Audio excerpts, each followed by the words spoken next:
Well, I'm gonna stop this share, and then we're gonna talk a little bit about these older versus newer, and because the ladies on the group, they know I definitely encourage women to talk to older men. I definitely encourage that. But one of the things that you also have to remember is that older guys, especially depending upon their age of older, because I mean, if you're 25, a 30-year-old guy is old. But at each phase, just like with women, at each phase, everybody has something that they basically, everybody's getting something out of a relationship, and it might be something different.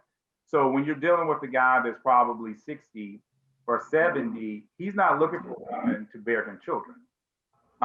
He's looking for basically a companion, at that point. And if he has his own stress issues and maturity issues, because we talk about that a lot too for the newer ladies, then he could just want to just hang out. If he has maturity issues, he could just want to hang out and be in a situationship because he recognizes, especially at 70, he recognizes, hell, there's just not a lot of men. Half of his friends have probably passed away. And so he knows he's one of a few men, and he can kind of do what he wants to do. So he doesn't really necessarily feel the need, to marry somebody. But you get somebody that's, let's say, in their 40s, and now this particular guy, maybe he has one child, maybe he wants to have more children, and you run into him, and he's older than you because maybe you're 32 or 33. And now he's a different type of older man because he still wants the same thing as the 30-year-old man wants. He wants the family and the life and the things like that. So you have to figure out where these older men are and what they want. And that's one of the main things that you have to do in that second phase. And that's why you're asking deeper questions to try to find out, what do these guys want? What do they want out of the relationship?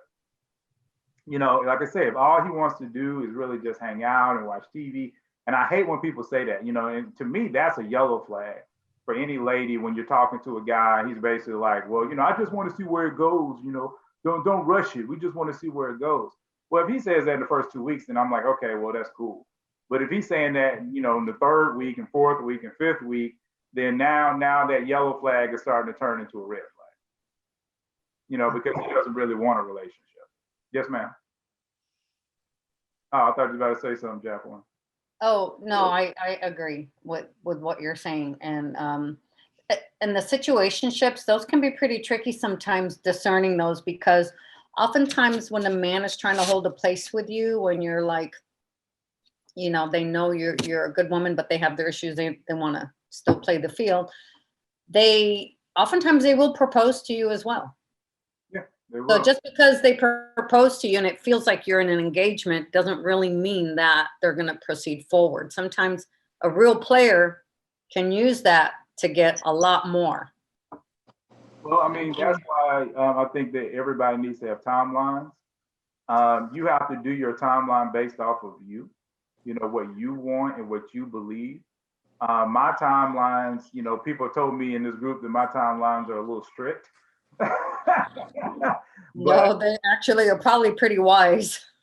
But I like a strict timeline. I think women, this might sound sexist, but I'm not trying to sound sexist. I really am not. But men are attracted to youth. And youth does not necessarily mean you have to be 10 years old or 15 or 18 or 25, okay? What youth means is youth relative to them.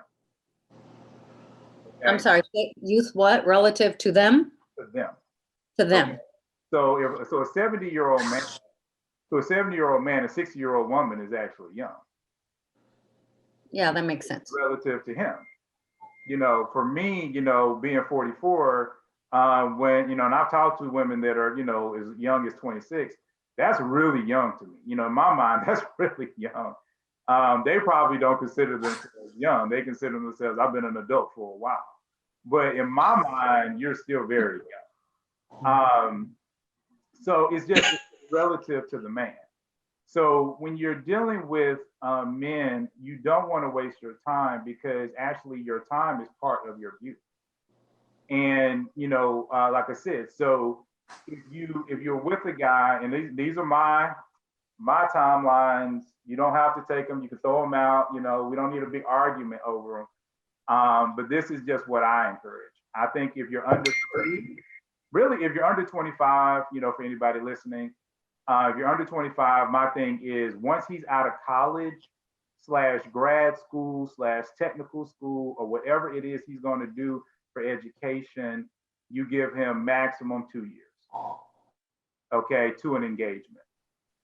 If you are over 30, okay, then you're giving him a year and a half.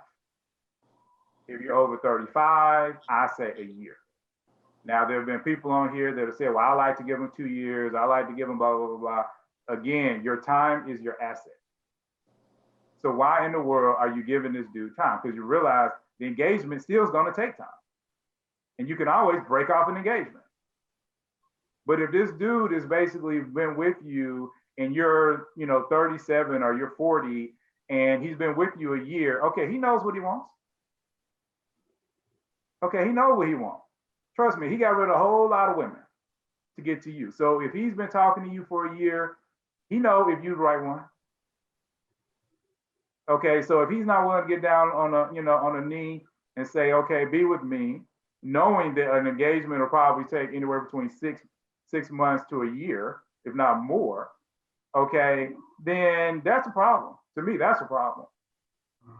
And I have run into, again, women that have wasted 8, 9, 10 years as a placeholder. Because trust me, what the guy's gonna do, and see, this is the thing, all you gotta do is watch Cheaters. If you really want to see how this plays out, watch Cheaters or Maury. Okay, and you see a guy and he's up there on the stage or whatever it is, and the woman is running after him, chasing after him, talking about, you cheated on me. And then the woman that he's sitting with, okay, she's talking differently than the woman that is accusing him. The woman that is accusing him, she's talking about him cheating. The woman he's with is talking about their future. We're getting married. I'm pregnant with our second baby. She's talking future. But the woman that is, she is, the other woman is talking about the cheating. See, he never talked to the cheating woman about the future, because there was no future. He was just a placeholder. And can I also say, to piggyback on something you said, 8 to 10 years. It's like doing time, right?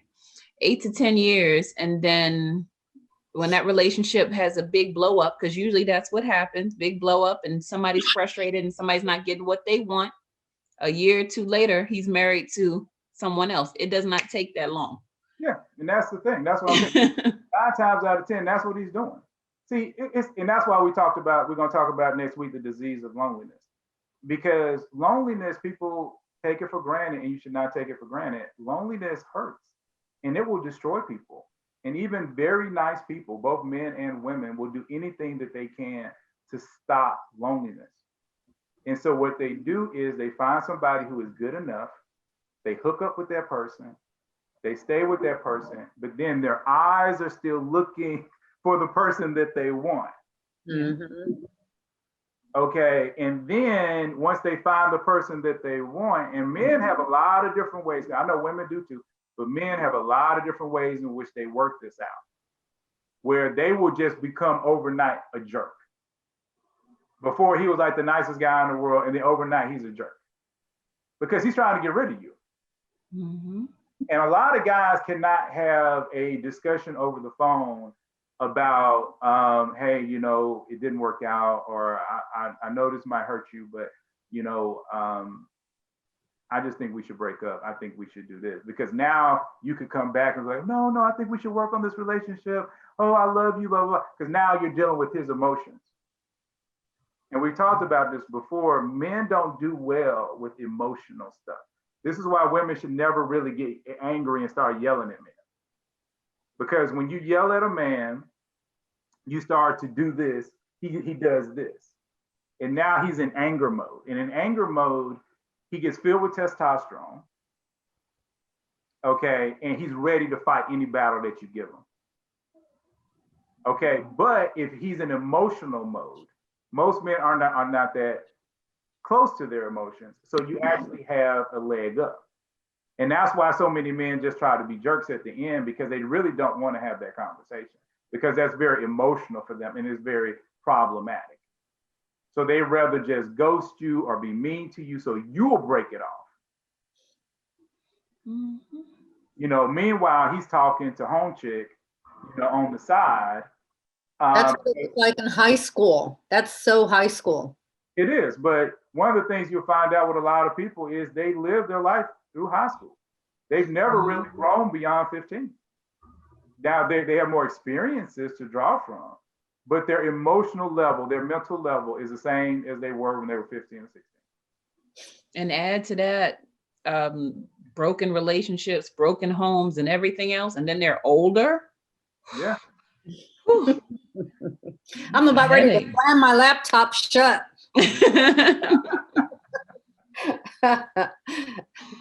Good Lord, help us all. Yeah. So that's the really big key. I mean, and that's why I say you definitely just don't want these guys wasting your time. And that's why the first 90 days is so important, is to get in, find out what's going on. Don't get fooled to believe you're in a relationship unless the guy is saying it. Now, if he brings you aside, quote unquote, and he's just basically like, hey, you know, I like you a lot. You know, I really do want us to be in a relationship. I want you to be, you know, my lady. And I just want it to be us and nobody else. Then now you know you're in a full relationship. Now you know he's fully locked on. But it's, and like, you also know when you get ghosted, you also know. That's also an answer. Yeah, it is. And sometimes, I mean, ghosting sometimes can be the best thing, you know, because now you don't have to deal with them no more. Yeah, you're like, all right, I hear you loud and clear. Yep, let's move on. Yeah. Everybody's quiet, man. Sue's got on mute, Dee's on mute, Lori, Lisa, Fatima, everybody, Canette is even on mute. And she's not even showing her new backgrounds. Oh, no. I have some work going on in the background, so that's why I'm on mute. So I'll be really quiet. Oh, okay. Well, you know, y'all know that we don't, you know, we like to hear from everybody. So come on, let's do some talking. Even if you can't show your face, let's do some talking. Oh, there's a man in here. Yeah. Surprise. No, surprise. Oh my gosh. Since you were just saying that, JL, I'll speak up and actually show my face for once. One of the things that you were talking about a while ago, and DeVito, you also talked about it a little bit, is the aspect of when you're in any level of a relationship, and there's the possibility of trying to fool the other person or change yourself. And I'm a little uncertain how to necessarily know where the line is in that, because there is a natural aspect of, in any relationship, whatever interest the other person has, you are going to become interested in those things. You are going to change to the relationship if you genuinely like the other person and have that attachment to them. But at the same time, you don't want to be in a relationship where you or the other person are forcing yourself to be someone else and be someone you're not, and trying to fool the other person or make things work that shouldn't be working, because that's not who you actually are. And I've always just had a hard time necessarily knowing how to discern between those two things. Particularly with myself, I think the only things that are concrete about me and my interests and my hobbies is that I am a Christian. That is very concrete, and I enjoy being outdoors. That is very concrete. But as for every hobby and every interest I have, it all changes over time. And so depending on who I'm around, what other people are interested in, and just the community that I'm in. And so I don't really know necessarily how to know when I'm even being like fake or forcing myself in a direction that I shouldn't be. It's kind of a weird topic. No, I mean, I love that. I appreciate you speaking up, and thanks for joining us, by the way. You don't have to mute it. I mean, as long as you're in a quiet environment, you can stay unmuted. Um, I will actually address that in multiple levels. The first level is just the basic thing I ask everybody that's new. Have you taken the Enneagram test? I have not yet. No, I did read that when registering for this, and then I completely forgot to actually do it. Sorry about that. Okay. So the main thing is I would definitely say go take the Enneagram test, because that'll tell you a lot about who you are who your personality, how your personality works. Because one of the things about I found just about people, a lot of times we take for granted that the world kind of works a certain way or people work a certain way. And a lot of times what we're caught in is our own personality. Our personality gives us a very narrow perspective of the world.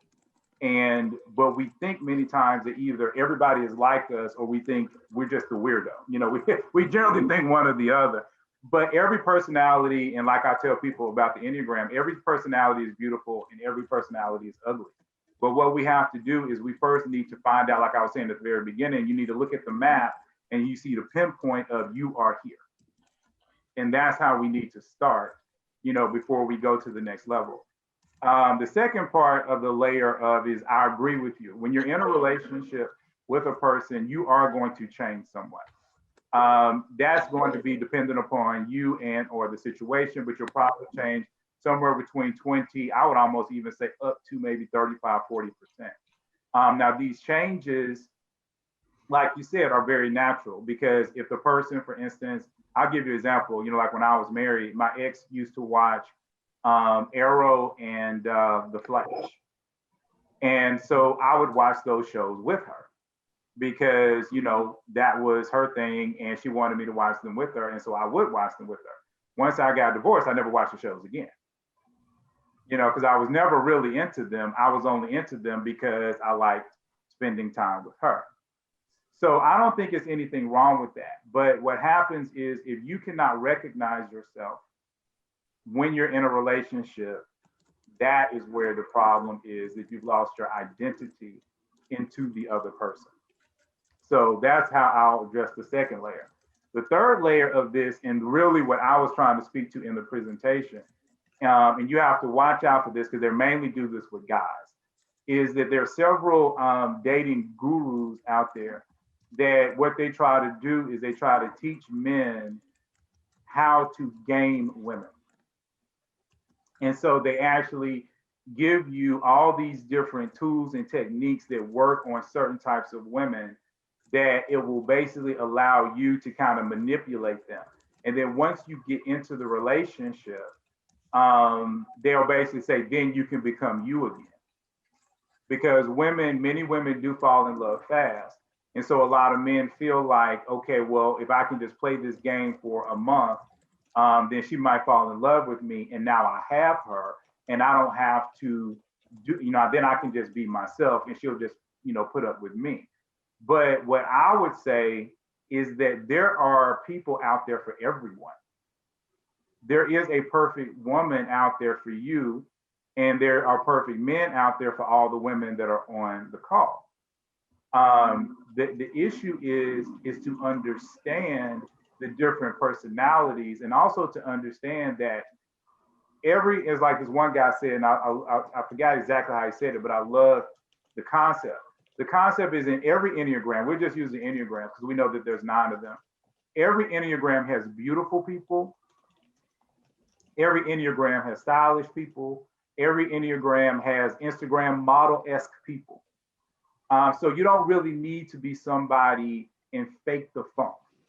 Because I was watching this one dating guru and he said that with using my technique, I guarantee you 1 out of 3 women will talk to you. And I was like, that's kind of interesting, because I would tell you that using my technique, 1 out of 3 women will talk to you. Because if you look at the Enneagram, and once you take the test, you'll kind of understand this, but you have 3 numbers that bubble to the top. Okay, and those 3 numbers are the ones that we generally will associate with you as we go forward. Well, guess what? How many Enneagrams are there? There's 9. So if there's 9 Enneagrams and you got 3, then there is a match a third of the time. That's just normal. That's natural. If you go out tomorrow and you talk to three women, it is a good chance that if you're talking to them intelligently, that 1 out of 3 will talk to you. So they're saying all these things, but these things don't really mean anything. And so when I was talking about that earlier, that was the part that I'm running into a lot of women that are running into guys that are running that type of game, where it's not even close to them.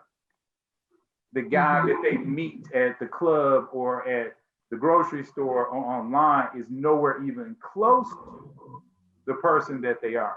Like I say, if a guy's a gamer, be proud to be a gamer. There's plenty of gamer girls out there. There are women that go to Dragon Con that are drop dead gorgeous that love to dress up in costume and will dress up like Princess Peach and will dress up like Zelda and all this other kind of stuff. And these are gorgeous women and they love gamer dudes. You know, if you're the type of guy that likes sports, there are 40% of the people that are NFL, watch the NFL are women. You know, so it's plenty of people, and that's the whole point. There's always somebody out there. The key is don't get focused on the person that doesn't want you. And that's where most people have their problem, is because they want young lady A, and young lady A is basically don't want them, and they way up here. They need to be focused on young lady B. You know, and the thing I'll tell you is the same thing I've told, you know, the women in the group have heard me say this a million times. And if you hang around, and I hope you continue to come back because we talk about this often, you generally will talk to / date your reflection. So when you think about your perfect woman, you know, consider her in your mind and then think about logically, without putting your opinion on it, who is on her arm. If it's not you, then that really doesn't need to be your ideal woman. But if you decide that you want that woman or that type of woman, you can say, well, you know what? That type of woman would like a guy that, like I use this analogy all the time, like wears a sport coat. Then, or, you know, then you can put a sport coat on and make that a part of truly who you are.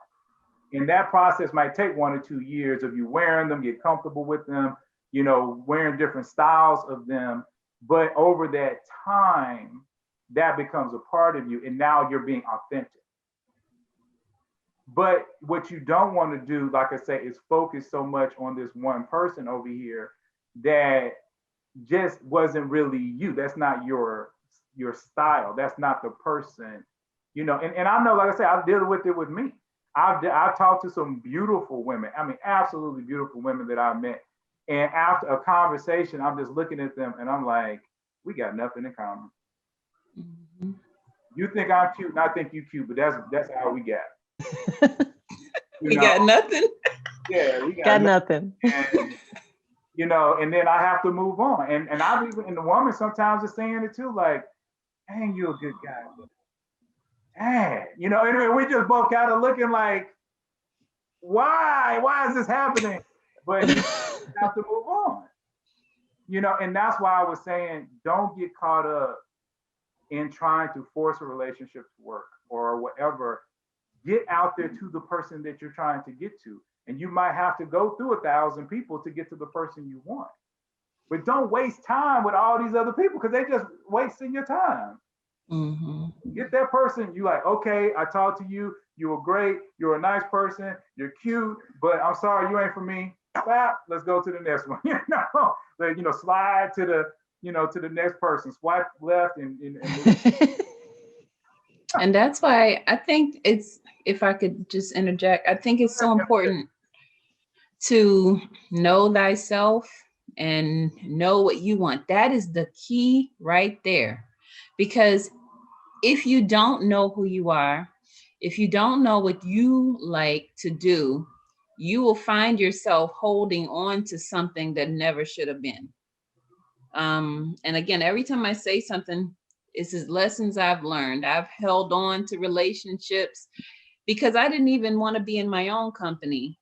You know, I wasn't really sure what I liked or whatever now. So now if I meet someone and it's just, I say, he's not a bad guy, but I know this one isn't for me.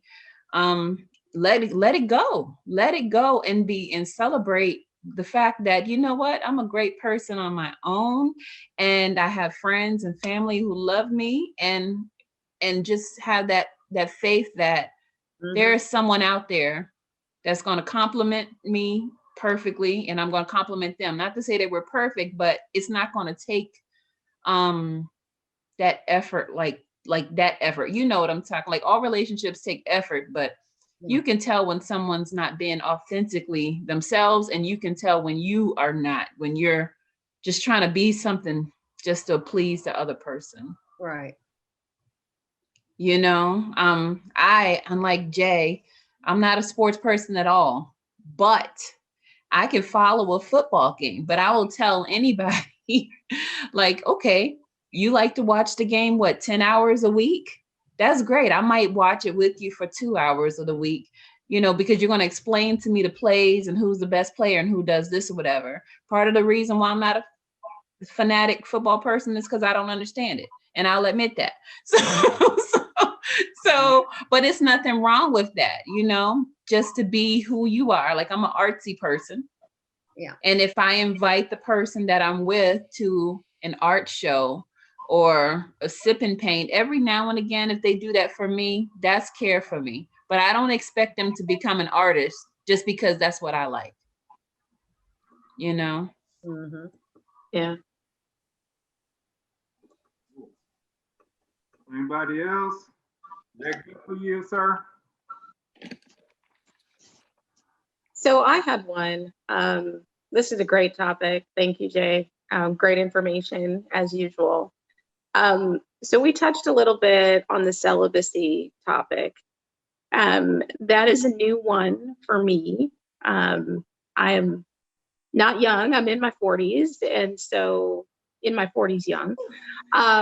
But really, you know, as my relationship with the Lord grows, I'm really starting to understand that for me, that's the right choice, is celibacy until marriage.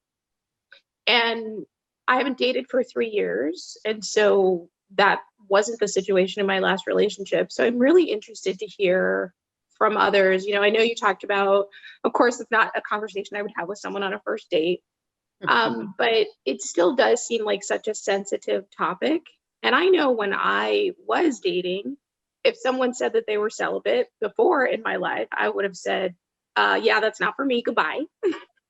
And I would have been really honest with them. And I get that. For some people, that connection is extremely important. It's extremely important to me too.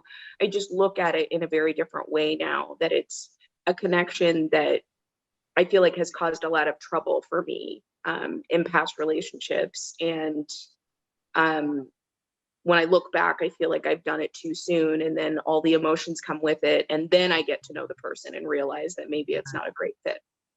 Mm-hmm. And so really making that decision for practical and spiritual reasons, I'm very committed to it, but I haven't had to have that discussion with someone before. I haven't had to say, hey, you know, I've made the choice that I'm going to be celibate until marriage. And I would love to hear from others who have had that discussion with people. Like, how do you bring that up? How has it gone?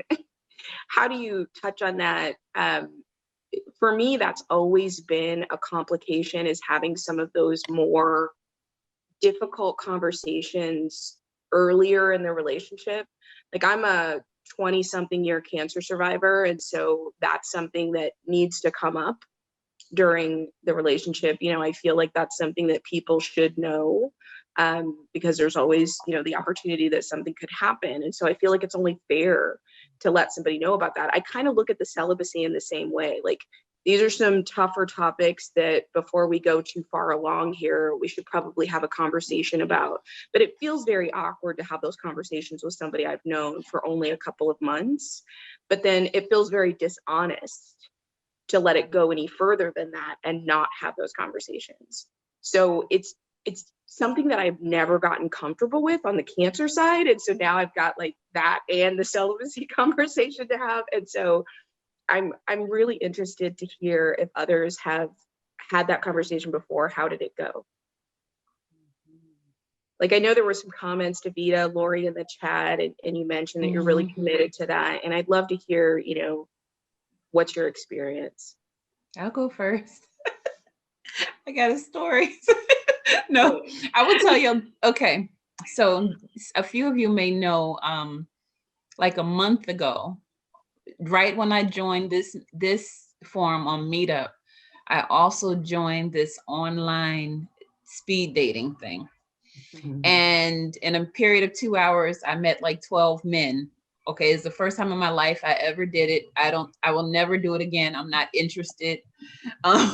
But out of the 12, there was one person that seemed like we had a good, we got stuck in a room for like 10 minutes. It's only supposed to be 4 minutes per person, but we got stuck. And so it seemed like a nice conversation, you know. And I like the fact that he said, well, take my number. He didn't ask me for my number. He just said, take my number. If you want to call me, call me. So we had a conversation on the phone, nice initial conversation. It was about 3 hours long. Okay. So I was like, okay, that's cool. Now I took Jay's advice. I wasn't initially attracted to his physical from the, you know, the video, but he was a conversation person and I liked that. And we gave all the background history and stuff like that. I found out that he was a divorced man. He had 3 kids. I have 2 kids, never been married, you know, all that stuff. So it was fun. And that he's actually from the town that I live in now. Okay. So as the week progresses, because I'm the type of person, I'm 42. I don't have a whole lot of time to waste. I want to know all the important stuff off the break. I approached that conversation maybe 4 or 5 conversations later, okay? He said to me, what? Like I was speaking a different like I said, well, you know, I said, look, I got 2 kids. I'm not a virgin, but I don't intend to have sex again until I get married. I said, I've done that enough. I know for me, it doesn't work for me. And he said, and he laughed. He said, I'm gonna tell you. He said, there's 2 things my father told me in life. He said, my father's dead now. And he said, but it's 2 things in life he told me that I will never forget. And one of them is, don't you ever buy a car if you haven't test driven it. I mean, he's like, that's crazy. And I was like, well, women aren't cars, you know? We're not. But he said, I would never marry a woman that I hadn't slept with first. Never. And so I was like, oh, okay. So there were about 3 other things that he said that made me decide I don't want to talk to this guy anymore. But he was not sensitive about it at all. He actually scoffed at me and thought it was ridiculous. Like, who does that anymore? So that makes me, I mean, I know my dating pool because of that decision has gotten a little smaller. Okay. And I know it's going to take me a little bit longer, but even though, you know, it's not a political conversation, we do claim Christ. And I believe that all things are possible through Christ. And he has graced me to be able to be celibate for 3 years now. Okay. And he will do it if that's what you want to do. Okay. I'm not lonely. Sometimes I feel lonely, but it's a fleeting feeling, you know? And so my response to you, Lisa, is I think it doesn't have to be a hard conversation. Either you with it or you're not. And if you're having good conversation with someone and they can talk about everything else, and I think it kind of leads to it, especially if, say, the person that you see across the screen, because if you're doing online dating or whatever, you do find them physically attractive. I think it's like a natural thing that's going to come up, like, well, how do you feel? You know, we've already established, I would hope so, that you're both Christian, or you're both, you know, equally yoked. Well, how do you feel about this? How many, you know, it's like, it's not like, hey, I need to know right now, you know, it's more of a casual type of thing. And you're like, oh, okay, I know how you feel about that. It wasn't like I completely cut him off. There were some other things that I found out. He loves to talk about his ex-wife and put her down. That I was like, that's not going to work. You know, that's a red flag right there. Absolutely. No. She did everything wrong in the relationship and you didn't. That's not even, that's not real. You know? So there were some other things, but like I said, it's something that just comes up in the conversation. A lot of people are not going to be with that. A lot of men are not going to be with that. Absolutely. Thank you.